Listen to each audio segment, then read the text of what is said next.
Speaker, I'd like to thank you for ensuring that there was time allocated to this debate, which is an important motion and a matter of national importance.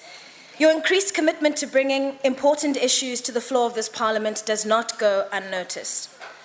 Honourable members, it's fitting that the constitutionality of this legislation is being debated in the National Assembly today, because it is we, members of Parliament, who must take responsibility for allowing this draconian apartheid-era law to remain on our statute books. The National Key Points Act was passed in 1980 during a time in South Africa when the paranoia of the apartheid government was at its peak. When the act was passed, it was done in response to what the government of the day viewed as sabotage or terrorism. It was used to wage war against South African citizens. It was designed to reinforce the safety of the apartheid system and to give the Apartheid Minister of Defence broad authority to declare any place in South Africa a national key point. There can be no doubt that it is unconstitutional, and there can be no doubt that the Act must be repealed in its entirety. The question, Mr. Speaker, is why did our democratically elected government make such extensive use of this antiquated law to justify the spending of over 200 million rand on the upgrading of President Jacob Zuma's private home in Nkandla? How could the honourable members of the very organisation this law was written to suppress become the suppressors themselves? The Honourable Minister of Public Works perhaps should start by explaining why he said, let us be upfront that the private Nkandla residence of President Zuma has been declared a national key point. Therefore, any information relating to security measures undertaken at a national key point is protected from disclosure in terms of this Act. And we hope the Honourable Minister of Police will follow, because he too, in response to a DA parliamentary question, used this legislation to fail to respond on the basis of so-called security considerations. Perhaps, Honourable Speaker, it is because over time this government has come to favour secrecy over transparency. Perhaps it is because this government would rather hide the truth than hold its own to account. But there is a solution. We in the Democratic Alliance are no longer willing to sit back while this law remains festering on our statute books. That's why I have submitted to you, Honourable Speaker, a private member's bill, the Protection of Critical Infrastructure Bill, which will once and for all repeal the National Key Points Act and replace it with a constitutionally aligned alternative. An alternative which balances security with transparency and accountability. This bill will only allow that facilities which are really compromised without security from the state or vulnerable to threat or attack be declared as critical infrastructure. And it is a bill that will not be left open to government abuse so that ministers can declare key points every time they wish to hide how much money they have spent on security upgrades. Honourable Speaker, our collective failure year after year to abolish this law has led us to where we are today. This is our chance as members of Parliament to set it right. We cannot wait another moment and let a pernicious apartheid law from the past be left on the books and open to abuse by the ANC. We cannot afford to have our government spend a cent more on cattle culverts and helipads and astroturfs for some, when we should be spending money on creating jobs and improving education and delivering services to the millions of our citizens who need them. I thank you very much. I thank the honourable member. I now wish to invite the Honourable the Minister of Police. Minister. Thank you, Honourable Speaker. The People's Tribune has been convened this morning to discuss a matter of national importance, a matter in the recent times that has assumed strategic significance in almost all the countries across the globe. An issue of protecting our strategic assets. Guarding and protecting our strategic assets today means securing and investing in the future for generations to come. It is our responsibility to do so. We will do so. The ANC will continue to do that. It is important that we make the point that on the 30th of May this year, we announced in Parliament that we are reviewing this Act. And we've done that. We put in place the committee. The committee has come back to report that the work is going. We are going at the end of November to be coming up with a reviewed policy on this matter. What did the DA do? Opportunistically, they jumped to the fore. They say they are preparing a member's bill, a private member's bill. Good try, but the process is continuing. We will ensure that the process continues, which will, at the end of the day, be molded in the Constitution of the Republic, and will do our job. The national security is subjected both to the authority of Parliament and the National Executive, and which must reflect the resolve of South Africans as individuals and collective to live as equals, to live in peace and harmony, to be free from fear and want, and to seek a better life. Now, these shrill voices outside there, giving people wrong views, particularly from the DA, that this act has no place. It's the part of the act which is not in line with the Constitution are going to be repealed, but the national key point as an act is here to stay. Don't fool people. Protecting and ensuring the resilience of the critical infrastructure and key resources of our country is essential to the nation's security, public and safety, economic vitality, and the way of life. Risk in the 21st century result from complex mix of man-made and naturally occurring threats and hazards, including terrorist attacks, accidents, natural disasters, and other emergencies. Within this context, our critical infrastructure and key resources may be directly exposed to the event themselves or indirectly exposed as a result of dependency and interdependencies amongst them. It is imperative that national priorities must include preventing catastrophic loss of life, protect our national assets, and thwart any attempt to disrupt the functioning of our national economy. Achieving this goal requires a strategy that appropriately balances resilience, our strengths in adverse times, with focused, risk-informed prevention, protection and preparedness activities, so that we can manage and reduce the most serious risk that we face. These concepts represent the pillars of our critical infrastructure protection plan. Over the last 2 decades, numerous states have highlighted the role of critical infrastructure protection in their respective national security strategies.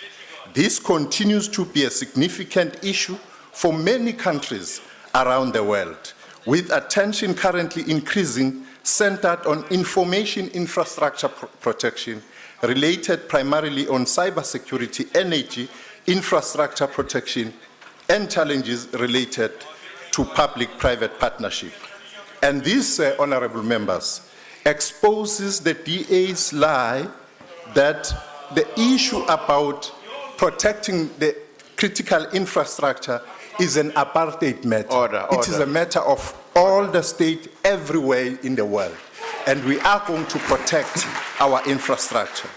Direct terrorist attacks and natural man-made or technological hazards could produce catastrophic losses in terms of human casualties, property destruction and economic effects, as well as profound damage to public morale and confidence. The protection of critical infrastructure is deemed necessary not only from the possible commonly identified physical threat, such as terrorism, but also from other potential threats, including organized and cybercrime and national disasters. South Africa regulates what other countries refer to as critical infrastructure through the National Key Point Act. Since the implementation of the Act, South African Police Service has established a committee that is responsible for the administering of this Act. All institutions that we have classified as such would broadly fall within the international definition of critical infrastructure. South Africa, like many countries across the globe, relies on private-public partnership for the implementation of the Act. This is so because in many instances, critical infrastructure falls within private hands, though they are of international importance. The current national key point is under review, as we said, and we are going to ensure that it is in line with the Constitution, but do not go and tell lies to people that it will disappear. Some Zorro will come with some unnatural powers and make it disappear. It won't disappear. Thank you very much. I thank the Honourable Minister, and I wish to invite the Honourable J. Self. Thank you very much, Honourable Speaker. Honourable Speaker, Mr. P.W. Botha became the Prime Minister of South Africa in 1978. He had a bizarre geopolitical analysis that went something like this, that the West and the Communist bloc were at war, but because of the threat of mutually assured destruction through the use of nuclear weapons, each side used surrogate forces in distant theatres of war to achieve their objectives. Now, South Africa, so Mr. P.W. Botha thought, was particularly strategically important to the Soviets, both because of its mineral wealth and because of its position aside the Cape Sea route. But as a result of this analysis, Mr. Botha conceived of the notion that South Africa was the subject of what he called the total onslaught, and that a total strategy was required to counteract that threat. This involved coordinating the resources of the state and co-opting the private sector into what became known as the National Security Management System. In pursuit of this, the Botha regime passed a raft of laws that concentrated power in the State Security Council and which shut down the space for debate, for dissent, and for the dissemination of information. The National Key Points Act 102 of 1980 was one of those laws. By a supreme irony, another one was the Protection of Information Act of 1982. The National Key Points Act gave the Minister of Defence, who happened to be Mr. P.W. Botha, wide powers to declare private and public installations as national key points, to force owners to comply with security measures, and to classify information about NKPs, and to criminalize unauthorized access to NKPs or the dissemination of information about them. In introducing the measure to the Apartheid Parliament, Mr. Kobie Coetzee, who is the Deputy Minister of Defence, who sounded chillingly like the Minister of Police today, said that the legislation had become necessary in the light of events such as those in Silverton, Boysons, Sasol, Secunda, and Natref. These, I need to emphasize, were successful attacks carried out by MK operatives. The essence of the NKP Act was and remains that it allows the minister, in his or her sole discretion, to declare a site or an installation as a national key point about which the public is not allowed to know anything, even whether the place concerned is in fact an NKP. It creates a range of penalties for a variety of offences, and in keeping with apartheid-era legislation, inspired by P.W. Botha's ideas of the total onslaught, it does not permit parliamentary or other oversight. This legislation, Mr. Speaker, was conceived in the sin of apartheid and born in the darkest days of the total onslaught. It has no place in the statute books of a progressive constitutional democracy. And yet it stubbornly remains. It remains stubbornly on our statute book, unrepealed and used, amongst other things, to justify the veil of secrecy surrounding President Zuma's private residence at Nkandla. The NKP Act must be repealed. The DA accepts that there are legitimate security concerns about critical infrastructure. Such infrastructure must be protected. But this needs legislation that balances the need for security with proper oversight and scrutiny. The DA has drafted such legislation to which the Honourable Mazibuko referred, and we commend it to this House. The last thing that we would want in a government of South Africa 19 and a half years into democracy would be the accusation that in French they say plus ça change, plus c'est la même chose, which means the more things change, the more they stay the same. Thank you. I thank the honourable member. Order. I now invite the Honourable Likota to the podium. Order, members, order. Back in 1993, Nelson Mandela told us that the ANC may well do to us what the apartheid regime did to us. That's what Nelson Mandela told us. Hardly any one of us could believe it. But today, as I stand here, I can hardly believe what the ANC, what is being done in the name of the African National Congress. Here is an act put in place by the National Party of old, intended by them to protect their state institutions, because at the time the aim of the guerrillas was to attack state institutions and not citizens. And therefore, in order to do that, they wanted to protect these state institutions. What we are now seeing is that legislation intended at the time by the National Party to protect those is being used to advance corruption. Because now, public funds have been taken and to put in and give inheritance to those who happen to have occupied an office for a while. Why is it that President Mandela's private home did not become a national key point?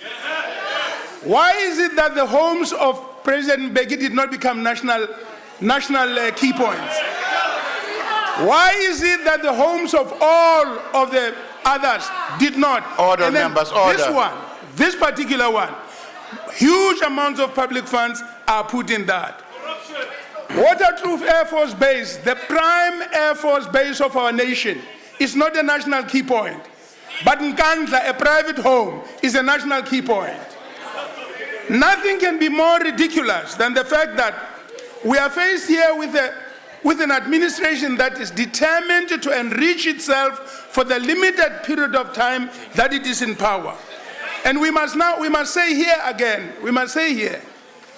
all of us who want justice, there is need to scrap this legislation. There is need to introduce new legislation. And let us say this, it's a commendable initiative that one of the opposition party, the DA, has taken an initiative to begin to put this in front of the people. Men and women committed to corruption will condemn those who stand for what is right, try to intimidate those who stand for the right things by referring to questions of color and things like that. You have come to a point in this country, you are faced with a nation that fought apartheid disregarding race. Today we will fight corruption disregarding race.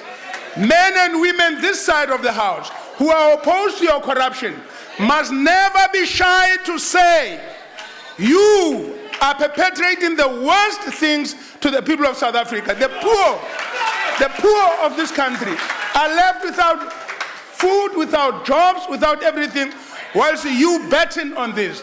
The same thing we were saying yesterday, that with regard, you steal money, you do all this corruption, and then you remove the credit card and keep yourselves in place. This kind of thing is not going to blind anybody. Speaker, let us ask abantu base South Africa. On member, there's a point of order. Abantu base South Africa. Honorable Likota, there's a point of order. We must take you. Order, members, order. Order, members, order. Yes, sir. What's the point of order? Speaker, Rule 63 of the rule book prohibits the use of offensive language. And the Honorable Lekota is making unfounded allegations about people stealing money. That is offensive. Could you please rule on that? If I may say, Take your seat, Honourable Member. I will study the answer and come back with the ruling on that point. Yes, sir. Your time has expired. Mr. Chair, Order, all members, order.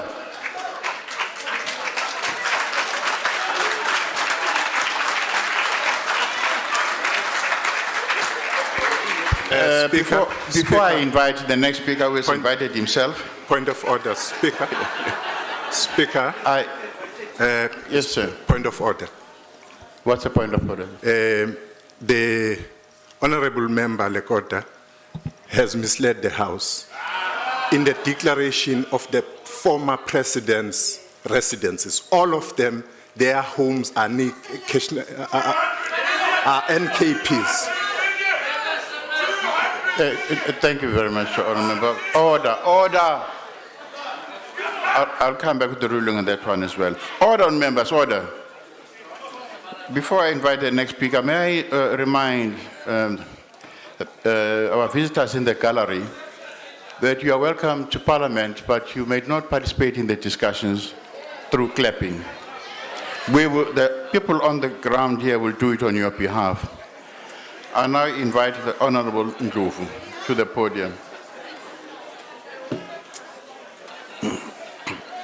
Thank you, Kamela, and the Honourable House. Firstly, I just want to say that in debating this legislation, we must look at why this legislation is there and how it's going to assist us.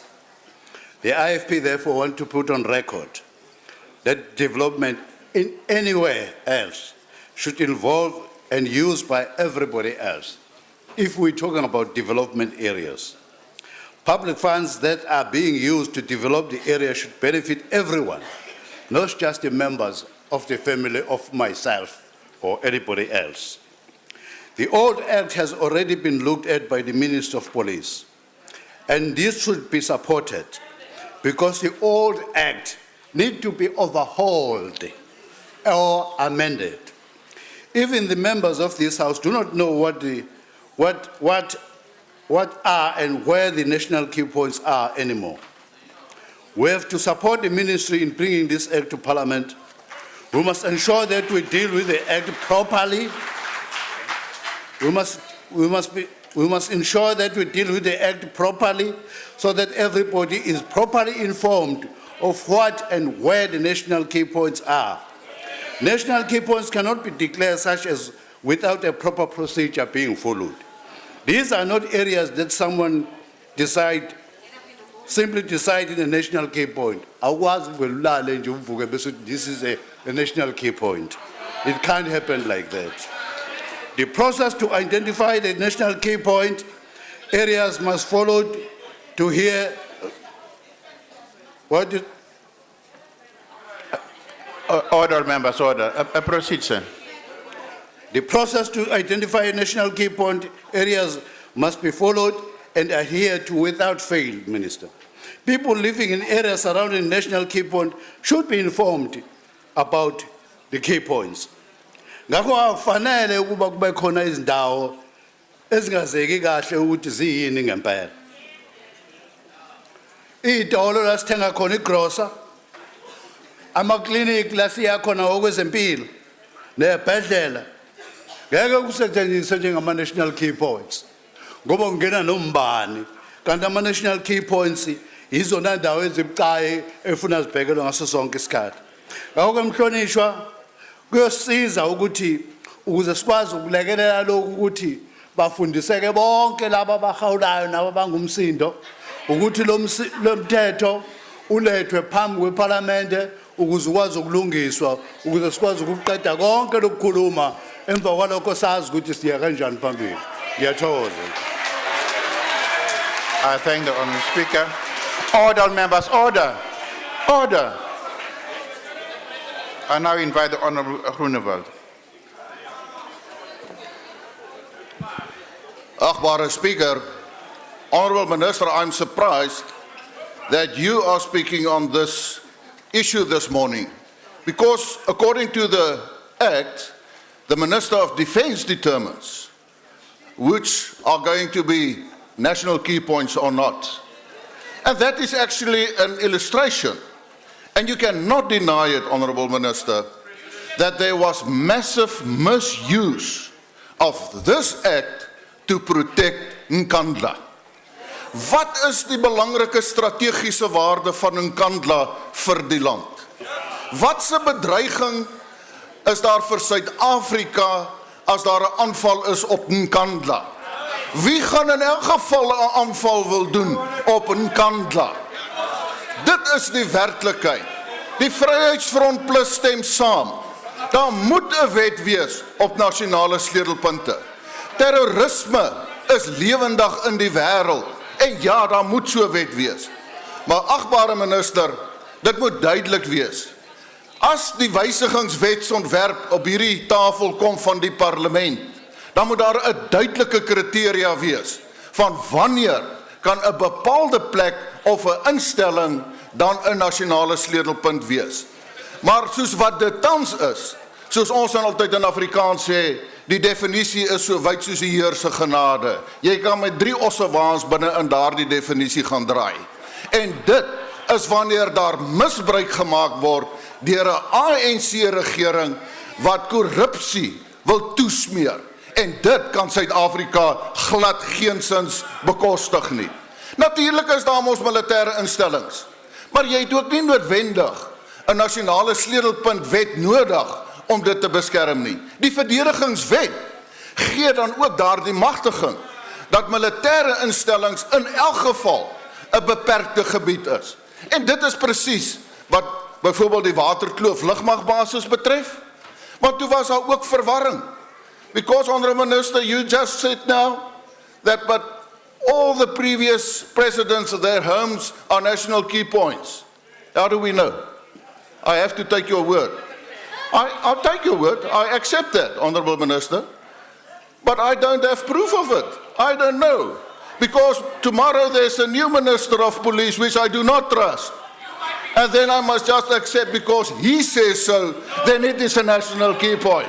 It is unacceptable that if a minister says it is a national key point, then it's a national key point. We have to change the Act, and yes, we will support it if it gives a very clear definition and criteria of when an installation is a national key point. I thank you. I thank the Honourable Speaker. Before I invite the next speaker, I wish to remind honourable members that as I indicated earlier, I will consider the Hansard on the remarks by Honourable Kota and rule at a later stage. Regarding the point of order by the Honourable Minister of Police, the Speaker may not rule on disputes over facts. It is the responsibility of the other members participating in the debate to correct what they regard as inaccuracies in the information given to the House. And I invite the Honourable Tring to the floor.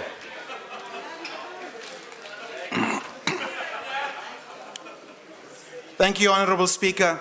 For those of us who are old enough to have felt the effects of apartheid, fought against its evil and racist laws, and vowed that never again will we allow such oppressive, secret, damaging laws to be applied in a free and democratic South Africa, have reason, like the ACDP, to question the rationale behind retaining this archaic piece of legislation which the National Key Point Act is. There are many problems with this Act, which Professor Pierre de Vos eloquently articulates. Firstly, Honourable Speaker, the provisions of law of general application. Because no list of key points is published, it is not possible for the public to know where or what they are, and then to behave accordingly. Mr. Speaker, a person must be able to know the law before they are able to conform his or her action to the conduct of that particular law. Secondly, Mr. Speaker, Section 2 and 2A, together with Section 10 of the Act, as well as the section of the Act which refers to Draconian Official Secrets Act of 1956, when read together, criminalizes some forms of expression and constitute a clear infringement of the right of free expression, which includes freedom of the press and other media, and freedom to receive or impart information or ideas. Mr. Speaker, thirdly, the Act also bestows vast discretionary powers on the Minister of Defence, not only to declare key points, but also to decide how security should be handled there. And the Act prescribes that the owner should be liable for security upgrades. The Act therefore bestows law-making powers on a member of the executive, powers which the Constitution requires the legislature to exercise. In addition, the provision whereby the owner of the key point is required to see to its security at his or her own expense would certainly constitute unfair discrimination. Mr. Speaker, it is no wonder that the Catholic bishops state, and the ACDP agrees, that anyone with a feeling for the core values of our Constitution will immediately realize that some of the Act's provisions belong in the previous era and have no place in a constitutional democracy. The ACDP welcomes moves by the ruling party and members of the opposition to change or amend those sections of the Act that are certainly undemocratic and unconstitutional. One more day with this Act is one day too long. I thank you. I thank the honourable member, and now we should invite the honourable Mfundisi.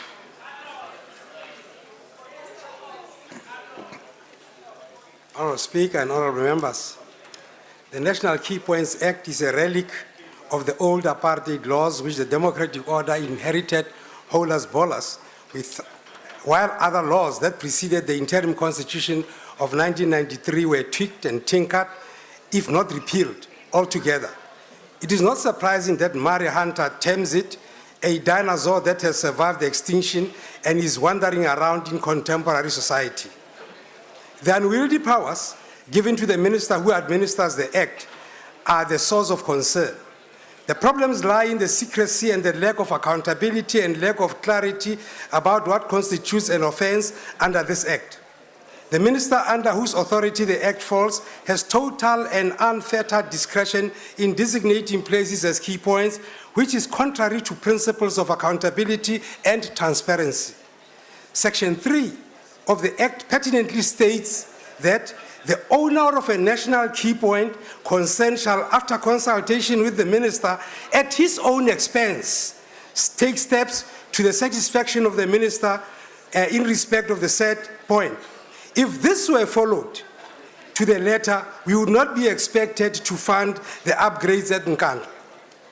The secrecy surrounding the application of the Act is surprising when even members of Parliament do not know how many national key points there are, let alone which they are.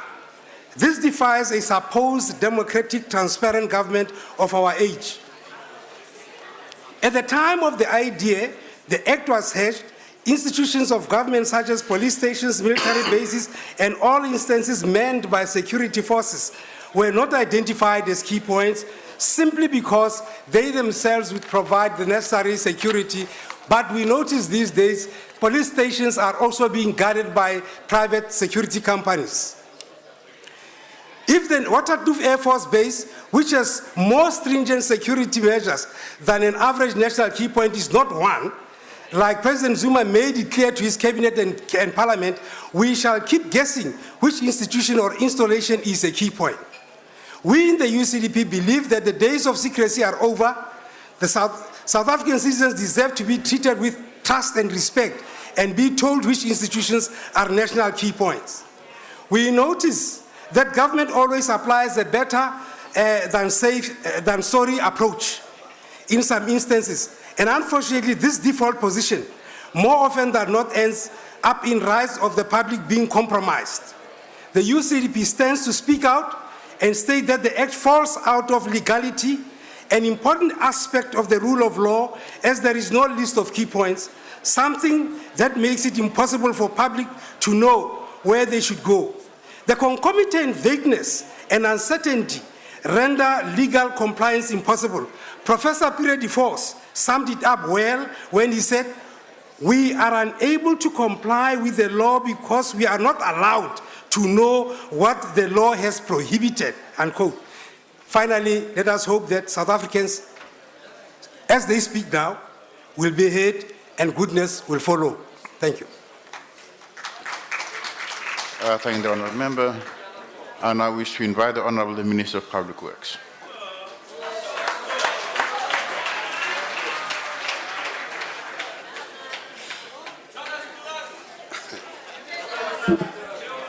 Order, members, order. Order. Thanks, Honourable Speaker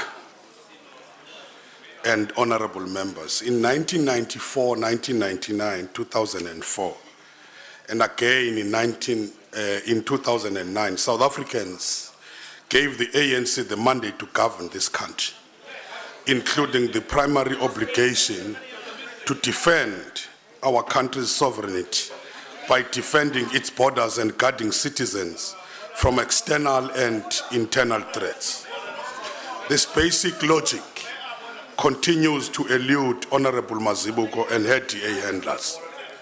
Maybe you can forgive her because of inexperience, but the worst embarrassment today is a former Minister of Defense who occupied a top position to secure the country, who does not know that houses or places of former presidents are key points.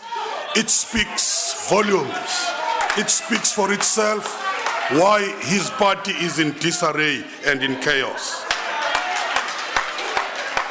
As we approach the 20th anniversary of our democracy, taking stock and reflecting on things that need review and those that need consolidation, it's naturally expected that this anniversary coincide with electioneering.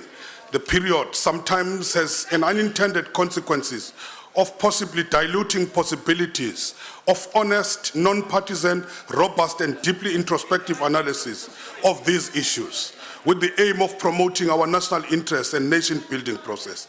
Unfortunately, the temptation to seek opportunities to expose perceived government or ruling party weaknesses sometimes knows no boundaries and is not even tempered by what would be the national security interest, by which by any international objective, benchmarking would stand the test.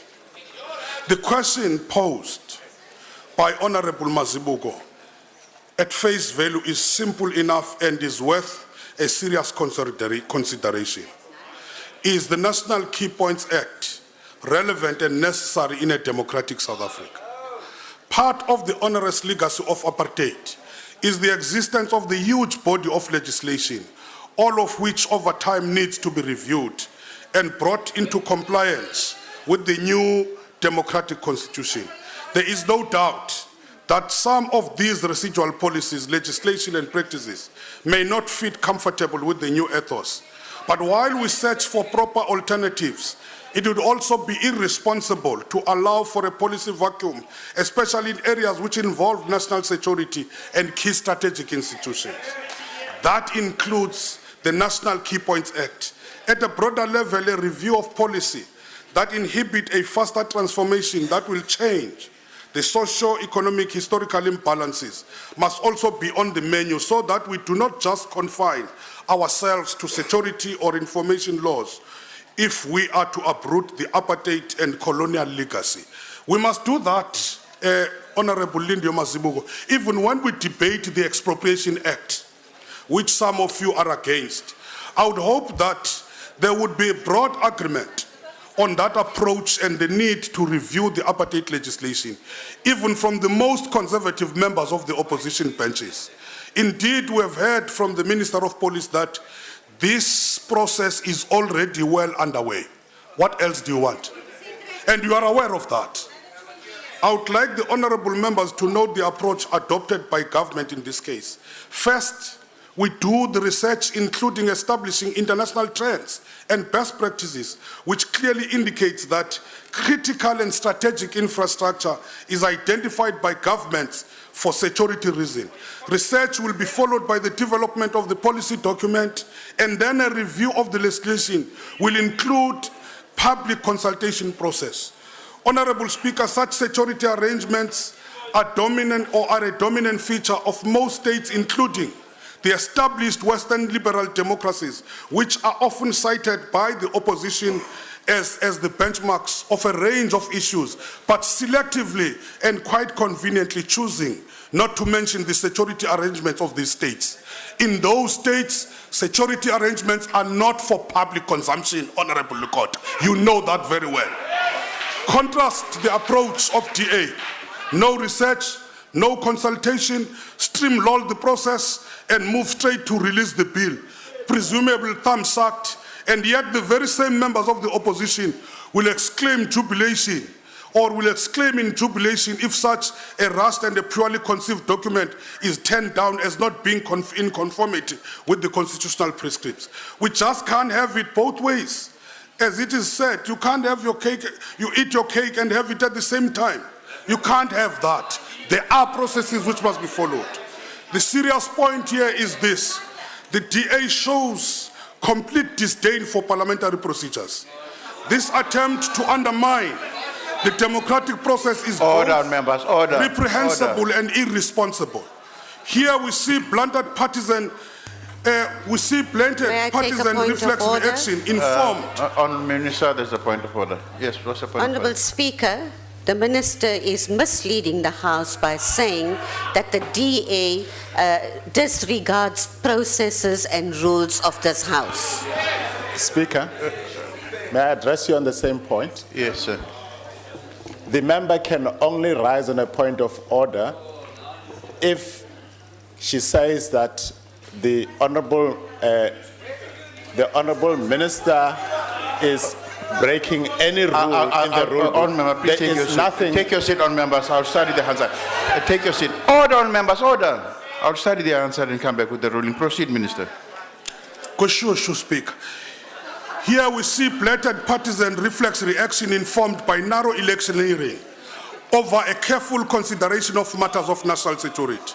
Of course, such matters of national security should not be abused by neither government officials nor political parties.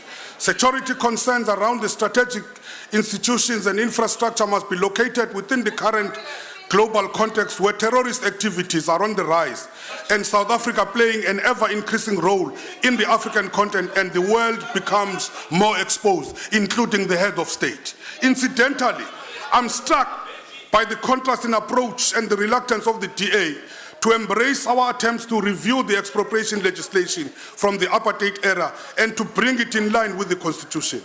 We have seen similar resistance of DA on the issue of the military veterans, where they stood squarely for the old apartheid security and militia establishment. Then you wonder where the heart of the DA is and whose interest is it prepared to defend. Some reference to apartheid legislation that need review is often very selective and desperately lacks consistency and honesty. The House doesn't need me to point out where there's perceived threat to white privilege and vested interest. The DA will always show its true colors. Sometimes putting its young, gullible, and often black unsuspecting members to speak on issues whose nuances and deeper implications may not be readily obvious. So, Order, members, order. what is Honorable Mazibuko asking for? Is she suggesting that there's no need of security legislation governing critical infrastructure in South Africa? That a democratic state does not need to keep some things confidential? The kind of categories listed in the details which we're talking about. Is she suggesting that the plans of the critical infrastructure be posted to the WikiLeaks? Is she not aware that every democratic state in the world has enacted legislation to protect the security of its citizens, including the protection of the strategic infrastructure in the heads of states? of course, Honorable Mazibuko is aware of these facts. Hence, the publicity stunt this week and the release of a private member's bill for the sole purpose of attracting media exposure because that's why he campaigns. This action was both premature and presumptuous, with no attempt to consult the relevant stakeholders. But ultimately, it's largely irrelevant. DL will not succeed in attempts to bypass the democratic parliamentary processes. So, what are we left with? In fact, Honorable Mazibuko agrees with us to the need to review the apartheid legislation. She agrees that, yes, we need some kind of security legislation. So we are left with a debate about the content of such legislation, basically dealing with appropriate criteria and powers. Instead, indeed, the Minister of Police has already announced a review of the existing legislation, a process that will be managed through this House in the usual way and participate into that process. We are bound to ask, why the media hype? Why now? Seemingly, the DA was not previously concerned with the particular piece of legislation.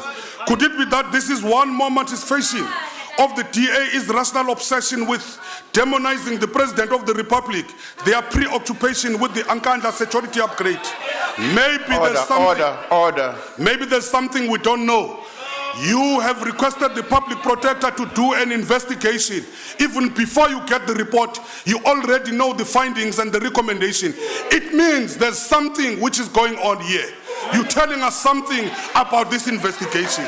Could it be that as the various processes looking at Nkandla security, Nkandla upgrade come to a head, you already know a lot of process in terms of those processes and even other processes? Is this a last desperate bid for attention by the DA before the completion of the various investigation processes, before they have to actually engage with the facts? I've repeated my own position on this at various occasions. In October last year, I ordered an investigation by the Public Works into the implementation of the Order. My decision to investigate was based on the following principles that I shared with the Parliament. I said I will not play politics with the security of the President, and I prefer to err on the side of caution. Hence the investigation and the report which was provided to a committee of this House, and also have cooperated with the public protector. Maybe you know the results, but it speaks volumes that you know the results, as you are saying. It is therefore completely incorrect to allege, as the Honorable Mazibuko does, that the security legislation is being used to cover up corruption. Where corruption exists or is suspected, we should tackle it without fear nor favor, but we must never trample on national security and national interest in the process. Never use the 4 pounds, never use the 4 pounds hammer to kill a fly on a window. In the paranoid world of the DA, South Africa is a secretive police state. Nothing could be further from the truth. The DA needs to step back and look at a bigger picture. Minister, your time has expired.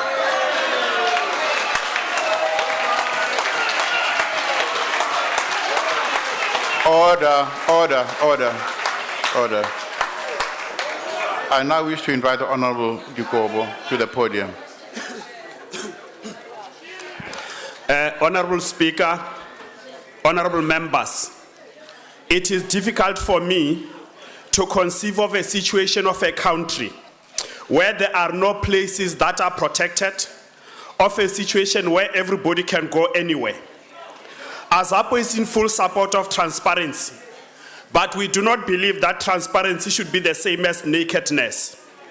All countries, including the so-called old democracies, have areas that are protected, where access is controlled and restricted.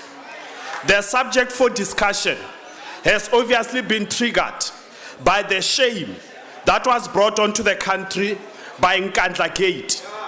The need to protect key infrastructure must not be extended to obstructing the role of Parliament and making it difficult for Parliament to exercise its oversight role.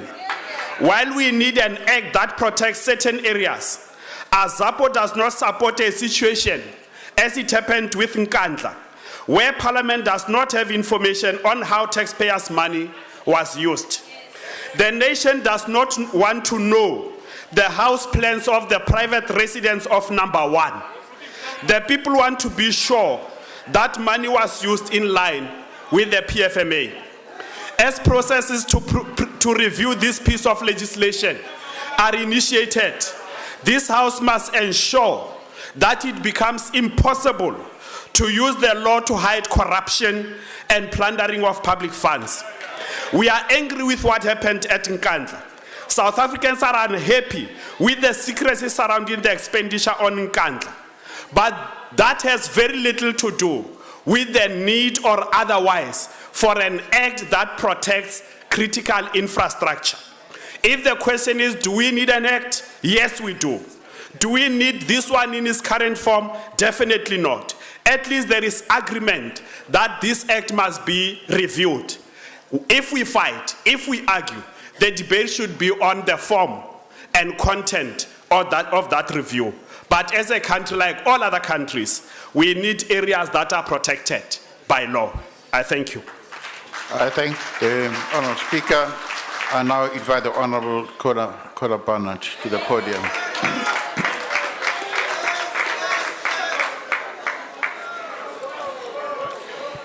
Mr. Speaker, the Democratic Alliance Private Members Bill will decrease the power of the Minister of Police, and none too soon. The powers under the Apartheid-era National Key Points Act are as breathtakingly broad and open to abuse as the world came to expect of this country prior to 1994. It is crystal clear that this legislation is unconstitutional and has no place in a democratic South Africa. That this Apartheid-era legislation is still in existence 20 years into democracy is a national shame. There are myriad problems with it. It allows the Minister of Police sole discretion over what is considered to be a national key point without any checks or balances at all. We know how that was used in apartheid to prop up that illegitimate regime, but sadly we equally know how it's being used and abused today. That the act is being used is still appalling.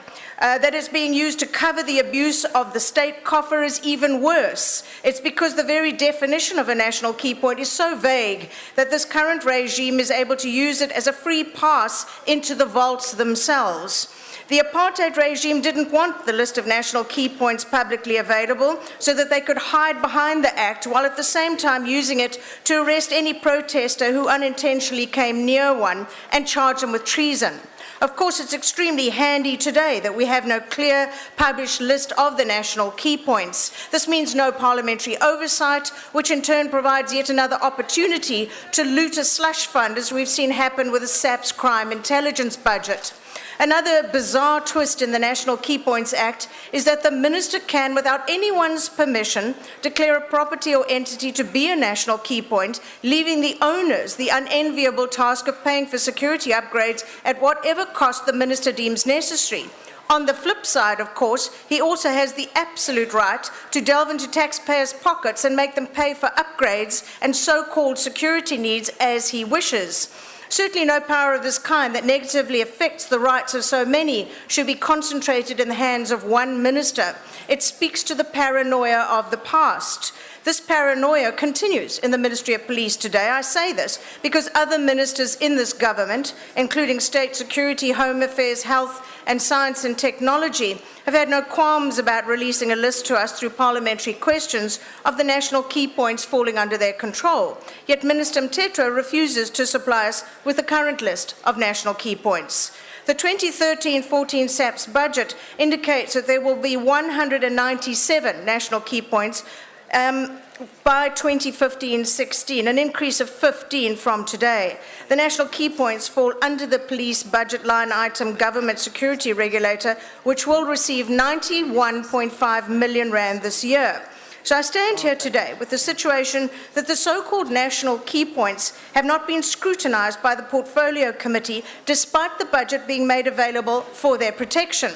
What we do know is that the money is being used Personnel are being paid, but we cannot hold government accountable for the use of the money unless we're given the full details. Now, this includes the exorbitant expenditure of 206 million rand on President Zuma's private residence in Nkandla, which includes a number of non-security related expenses. Now, why a person's private residence has been declared a national key point has never been explained, nor indeed has the exorbitant expenditure on that private residence. It is vital that this list is provided to the Portfolio Committee on Police so that the members of Parliament may conduct their mandated oversight role and hold the government accountable. That is what, as members of Parliament, we are paid to do. The fact is that the existing system has proven to be prone to abuse, and this abuse continues as there's no parliamentary oversight. Now, with our new bill, parliamentary oversight is a paramount objective. This bill will be implemented by the Department of Police and deliberated upon by Parliament's Portfolio Committee on Police, which is an open committee.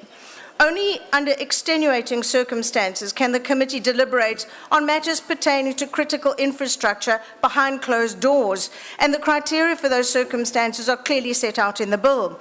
Indeed, the Democratic Alliance only accedes to attending an officially closed session of the committee when we're to be briefed on certain sections of crime intelligence that must of necessity remain behind closed doors. Now, every citizen knows, indeed it's common knowledge around the globe, that President Zuma and his cabinet ministers are using an archaic, unconstitutional piece of legislation to attempt to justify the expenditure and hide its true extent.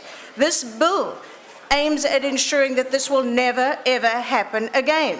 Now, for the minister to suggest today that the Democratic Alliance would ever propose a bill that might in any way allow a threat to national security is both predictable and ridiculous. This bill would protect true vulnerable entities, not bling up the private homes of a president or the Minister of Police himself at taxpayers' expense.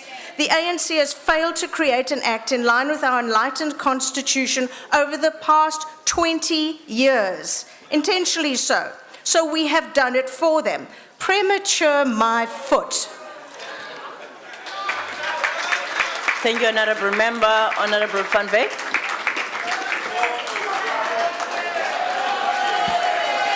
Honourable Deputy Speaker, on November the 4th, 2006, an electricity blackout was triggered in Germany, but ended up affecting more than 15 million households, not only in Germany, but also Austria, Belgium, France, the Netherlands, Portugal and Spain. On the 26th of February 2008, a failed switch and fire at an electrical substation outside Miami triggered widespread blackouts along the west coast of the United States of America, affecting over 4 million people. Affected by this blackout was also Cape Canaveral and the Kennedy Space Center. Planes could not take off, trains came to a standstill, people were stuck in lifts, businesses had to close, and traffic came to a halt. The chaos that erupted, one can only but imagine. The electricity blackout in Germany, affecting other European countries, compelled the European Commission, Directorate General for Energy and Transport, to start asking the question, which of the infrastructure within the European Union will have the biggest impact and need to be protected? The September 11 attacks in New York not only brought a whole city to a standstill, but its effects were felt all over the rest of the world. Flights were stopped, people stranded, and the markets closed down. I was attending an interparliamentary union meeting in Burkina Faso as part of the South African delegations, and tens of thousands of kilometers from New York. We were affected by that incident. Also, this attack compelled the United States of America to relook and reevaluate the identification of national key assets or critical infrastructure and the protection thereof. All democracies in the world have national key assets or critical infrastructure. All democracies in the world have national key assets or critical infrastructure. The question has been asked here today, what exactly is a key asset or a critical infrastructure? I would try and explain, but I know it's not going to be listened to.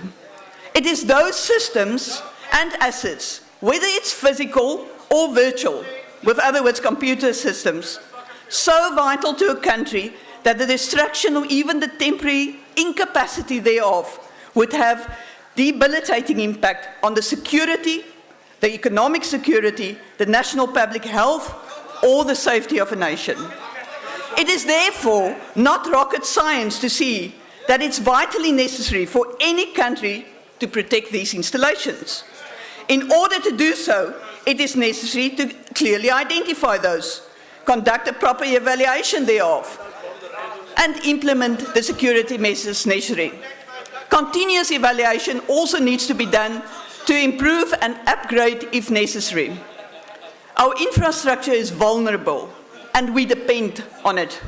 We need to protect it not only against possible terrorist attack, but also flooding, earthquakes, landslides, and any other possible natural disasters and criminal activities. That is the duty of any government, and the ANC government will not shy away from that responsibility. Members, Honourable Deputy Speaker, you, as much as me, might be confused about why we are having this debate. Let me explain why I'm saying this. First of all, the Minister of Police, during his budget speech, indicated to this House, in this chamber, that he is reviewing this act. Secondly, Wednesday, this week, the DA, in what can only be described as a publicity stunt, released to the media their own concept legislation, called the Protection of Critical Infrastructure Bill, knowing fair well that the Minister did announce the review of the National Key Points Act. So in essence, there is agreement in this House that as a country we need to protect our key infrastructure and our assets. There is also agreement that the National Key Points Act is outdated, from there the review. Or is it actually far more simple and transparent? Is it not as clear as glass that the purpose of this debate was not the leader of the opposition's or a party's sudden interest in our country's security, but a last desperate attempt to get to the president, a man they loathe? But Speaker, I actually went through the Democratic Alliance's concept bill. And a couple of things are quite glaring and telling.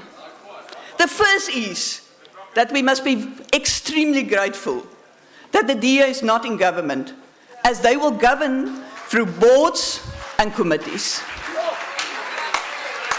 They also privatize in this bill the executive authority's function by saying that the board will determine and declare areas of critical infrastructure. What is more, Minister, in this bill, in the same section where they deal with the board, they appoint a board of 11 or 12 people. The people are all government officials, but not knowing the PFMA, they then say that they must be paid. I mean, please, how can we take you seriously? Now, clause 12.8 best demonstrates the lack of understanding of the opposition and the ignorance around security matters. In this clause, they state that this board will publish the list of the titles and sectors of all places, areas declared on SAPS's website. So in effect, saying to the world, friend and foe, please do not waste your time targeting building X. Building Y is actually one that is critical to us. But this openness is for another reason interesting to me. This comes now from the same party whose leader and premier in the Western Cape for 2 years sat on the learned transport report addressing the bus accident in Reenendal. It comes from the same party whose leader and the premier of the Western Cape who hid an internal treasury report on communications contract, exposing, amongst others, improper cadre deployment. From the same party whose mayor in Cape Town does not want to come clean on the Athlone Power Station precinct tender process because allegedly the contract was awarded to political friends and family. But, Honourable Speaker, Deputy Speaker, the devil is in the detail. Chapter 6 of this bill of the DA, clause setting free, and so by the way, it should be 4, your numbering is wrong, read as follows, and I quote, the owner, this is very Order, important. honourable member. Allow the speaker to speak. Other people want to listen here. If you don't want to listen, please. Continue, honourable member. The owner, now I'm quoting from their bill, and I want the ANC specifically to listen very carefully, and to our people watching this to listen very carefully to this. The owner will not bear any costs for the provision of security measures ordered by the board. Exposed. I read again. The owner. Now that's also private companies and private operators will not bear any costs for the provision of security measures ordered by the board. Exposed, yet again, the interest of corporate before the interest of our country and her people. Honourable Deputy Speaker, I checked this, and from the European Commission, I quote from the European Commission's report, the owners and operators of infrastructure, such as power stations or oil refineries, already spend millions of euros every year on protecting their assets. Not doing this could mean they will go out of business. But in South Africa, we are expected to pay the private businesses security because corporate before country. So why the DA is making this noise over the president and security measures, they are proposing that government should bear the cost and provide security at private places that might be declared critical infrastructure. Corporate over country and her people. I want to say to the Honourable Lakota, Honourable Lakota, I find it disappointing that as a previously senior minister within the security cluster, under whose command at some point this act fell, you didn't do anything about it. Nothing.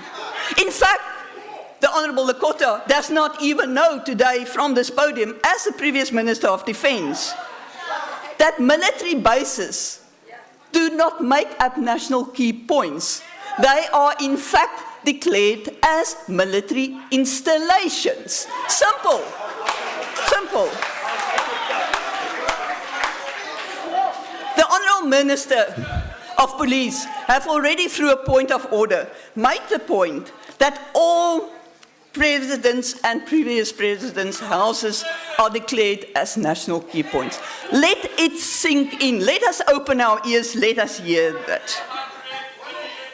There's a question that has been asked about why is it taking so long. I think we've got to balance the fact that we have competing interests that needs to be taken note of. As we sit here today in this House, the ad hoc committee on the protection of state information is still meeting. Outside of this House, they're still meeting because that bill has not been passed in its totality yet. Obviously, you're going to need that bill as well in order to protect some of the information that needs to be protected through this National Key Point Act. Obviously, it might be possible that some of the issues may be open issues, but you are going to require that some of them will be closed issues. Minister, I think in looking at this, we also got to realize that this bill is badly placed. The security should be with the police, but the reporting part of it should be with state security through Parliament and not through the police, who the Honourable Member will never allow us to have a closed meeting in any case to discuss security issues. Honourable Mfundisi, is he still here or is he left? But I do need to say it. You know, the Honourable Mfundisi was speaking here as if he is not aware of national key points and as if it's from the devil himself. There's a place in the previous Botswana that is called, and excuse my pronunciation, Galowe. Mongopi used to stay there. It was a national key point, and the Honorable Mfundisi was the governor at that place.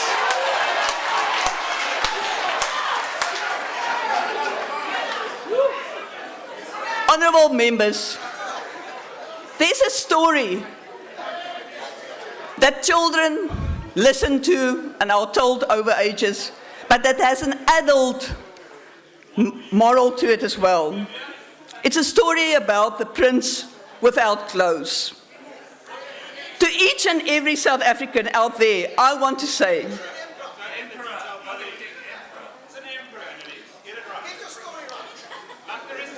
to each and every South African out there, I want to say, think carefully. Think carefully.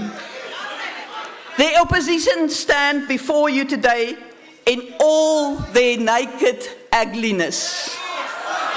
There is but one party that truly cares, and that party is the African.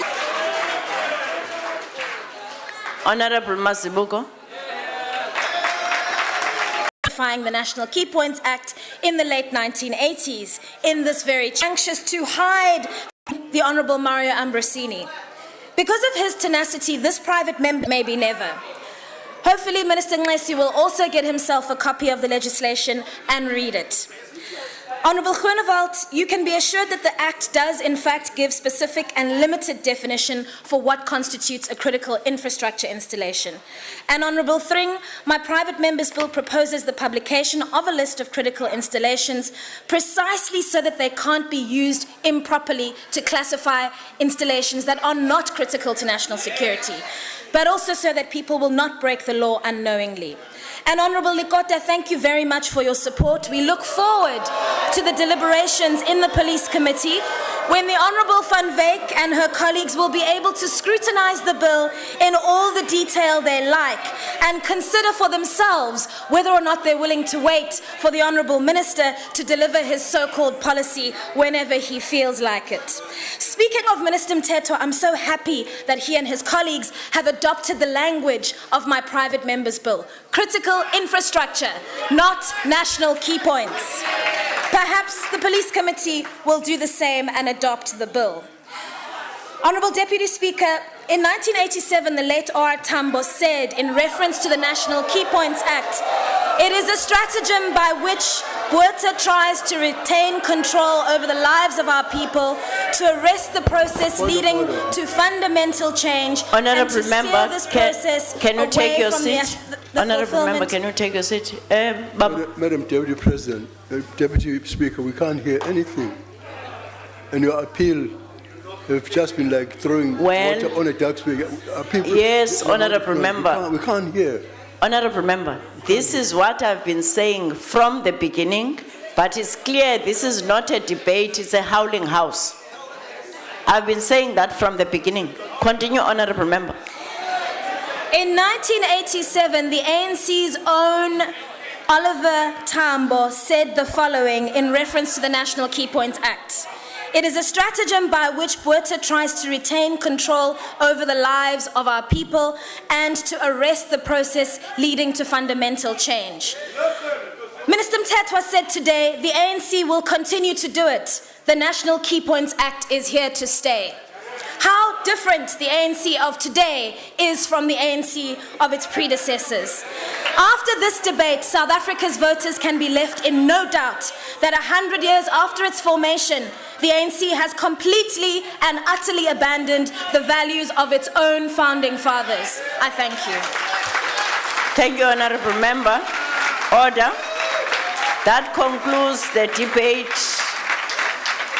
The business of the sitting. The House is adjourned.